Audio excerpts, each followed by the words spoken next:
മോളാണ് മോള് കാണാഞ്ചേലുള്ള പെണ്ണാണ് പെണ്ണ് പാപ്പാന്റെ പൊന്നാര മോളാണ് മോള് കാണാഞ്ചേലുള്ള പെണ്ണാണ്.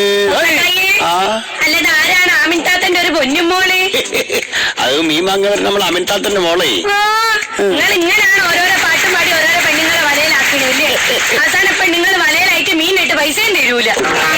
സംഗീതം എന്ന് പറഞ്ഞാണ്ടല്ലോ പത്തോ, അത് നമ്മൾ ഉള്ളിൽ നിന്ന് ഇങ്ങനെ പുറത്തേക്ക് വരുന്ന അതറിയാണ്ട് പാടി പോവും. നിങ്ങൾ ഇങ്ങനെ പാട്ടും പാടി പാടി കുത്തിരുന്നോളി. അല്ലാണ്ട് എന്നാക്കാനന്ന് ഹർത്താലല്ലേ, പുറത്തു പോകാൻ പറ്റുമോ?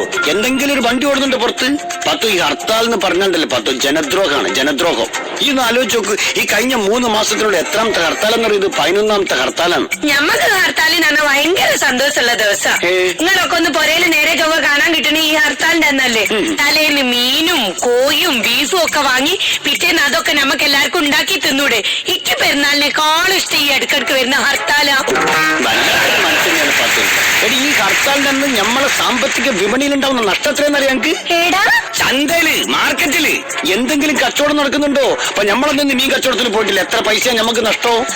മൂസക്കായി നിങ്ങൾ എന്നും ഈ മീൻ കച്ചവടത്തിന് തന്നെയല്ലേ പോണത്? ഒരു ദിവസമെങ്കിലും മീനാ ചെല്ലാണ്ട് നിങ്ങൾക്ക് ഒന്ന് പൊരയെ കുത്തിരുന്നൂടെ? ഇവിടെ കുത്തിരുന്നിട്ട് എന്താണ് പത്തു? അന്റെ ഈ വളിഞ്ഞ മോന്ത കാണാനോ?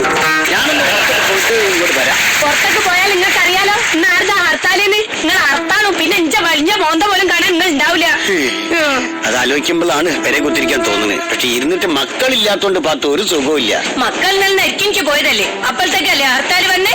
ഇനിപ്പോലും നാളെ വരട്ടെ. മക്കൾ വീട്ടിലുണ്ടാകുമ്പോഴേ ഒരു ഒച്ചപ്പാടും ബഹളമൊക്കെ ഉള്ളേ. അന്റെ ഈ ഒച്ച കേട്ടിട്ട് മടുത്തിക്കണ് മനസ്സിന്.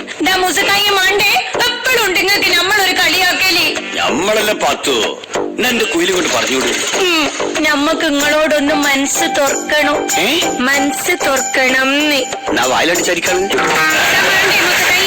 വയസ്സാൻ കാലത്ത് മൂപ്പരോരോരെ ഇതുകൊണ്ട് ഞാൻ പറയിപ്പിക്കണ്ട. ആർക്കണ്ടി വയസ്സായത്? നിങ്ങൾക്ക് എന്നെ ഞമ്മക്കോ? എടി 21ാം വയസ്സിൽ കല്യാണം കഴിച്ചോണ്ട് ഞമ്മക്ക് വലിയ 2 കുട്ടികൾ ഉണ്ടായിപ്പോയി. അതുകൊണ്ട് ഞമ്മളങ്ങോട്ട് വയസ്സനാവുക. ഇങ്ങോട്ട് നോക്ക് പത്തോ, ഡൈ ചെയ്ത് നടന്നാലുണ്ടല്ലോ അന്റെ മൂസക്കായനെ പിടിച്ചാൽ കിട്ടൂല മോളെ കേട്ടോ. നമ്മള് റസിയന്റെ ചുരിദാറിട്ടൊന്ന് ഇറങ്ങിയാണ്ടല്ലോ നല്ല ചെത്ത് ചെക്കന്മാരെ നമ്മക്കും കിട്ടും. കിട്ടും, ചെക്കന്മാരെ കിട്ടും. എന്നിട്ട് ഈ ഒന്ന് തൊള്ളർന്നാ ഒരുവിടെ കൊണ്ടാക്കുകയും ചെയ്യും. എന്റെ കൈമിൽ നീ പൈസ തരും, നിങ്ങൾ വെച്ചോളി നടന്നു. ഒന്നല്ല എന്റെ പ്രശ്നോ, എനിക്ക് നിങ്ങളോടൊന്ന് മനസ്സ് തുറക്കാനുണ്ട്. കൊറേ നേരമായില്ല ഇത് തുറക്കാണ്ട് നിങ്ങളോട് തുറന്നൂട്. റസിയക്ക് ഇപ്പൊ എത്ര വയസ്സായിക്കണെന്ന് നിങ്ങൾക്ക് അറിയോ? ഓളെ പെറ്ററിയല്ലേ? എനിക്കറിയില്ല ഓളെ പ്രായം. എന്റെ മൂസക്കായി ഓക്ക് കല്യാണപ്രായം അയക്കണേ. റസിയക്ക് കല്യാണപ്രായം ആയിരുന്നു.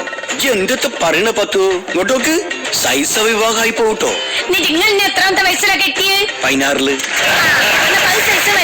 നമ്മളന്ന് പൈതലി. പോക്കും പ്രായം അയക്കണല്ലേ? അയക്കണേ. ഓക്ക് വേണ്ടി നിങ്ങൾ എന്തെങ്കിലും കരുത്തി വെച്ചിക്കണോ? ഈ വാടാപ്പുരയിൽ ഓളെ കെട്ടിച്ചു വിടുന്നത്? പാത്തു, നല്ലൊരു ഹർത്താൽ ദിവസമായിട്ട് ഈ മനസ്സ് ചടപ്പിക്കല്ലേ. നമ്മള് കാര്യല്ലേ പറയണത്? അല്ല പത്തു, ഈ റസിയക്ക് എന്തെങ്കിലും പ്രേമറ്റുണ്ടെന്ന് ഓൾ എന്നോട് പറഞ്ഞിക്കണോ? അല്ല ഉണ്ടെങ്കിലേ വല്ല പുളിങ്കൊമ്പിലൊക്കെ പിടിച്ചെങ്കിൽ അങ്ങനെ നടന്നു പോയിക്കോട്ടെ. നമ്മളെ റസാഖിന്റെ മോള് കണ്ടല്ലോ ഒരു ചങ്ങാതി കൂടെ പോയത്. ഓൻ 5 പൈസ ചെലവുണ്ടായില്ല. മോളാണ്, ഓൾ അങ്ങനെ ഒന്നും പോവില്ല. എന്നിട്ട് ചിന്റെ കൂടെ പോന്നതോ? അന്നെന്തൊക്കെ അങ്ങോട്ട് സംഭവിച്ചു പോയി, അത്ര തന്നെ. അതന്നെയാ ഞാൻ പറഞ്ഞേ, മത്തം കുറ്റിയാ കുമ്പളം മുളയ്ക്കൂല. ഇപ്പൊ തൽക്കാലം നമ്മൾ ഈ ഡിസൈൻ പറ്റുക. ഓന് +2 പഠിക്കണല്ലോ. സമയം എത്ര ഉണ്ട്? ഈ പേപ്പറും കിടക്ക്, പേപ്പർ വായിക്കട്ടെ. പേപ്പർ അല്ലേ കിടക്കണേ? ഇനി നിങ്ങളെ കയ്യിൽ കൊണ്ടു തരണോ? നമ്മള് ഉറക്ക വായിക്ക്. നമ്മളെ വായനയും കൂടി ഇല്ലാട്ട് കയ്യട്ടെ. അല്ലാണ്ട് ഈ ഒറ്റക്ക് പത്രം വായിച്ചിട്ട് നമ്മൾ ഇതുവരെ കണ്ടില്ല. ഇങ്ങോട്ട് നോക്ക്.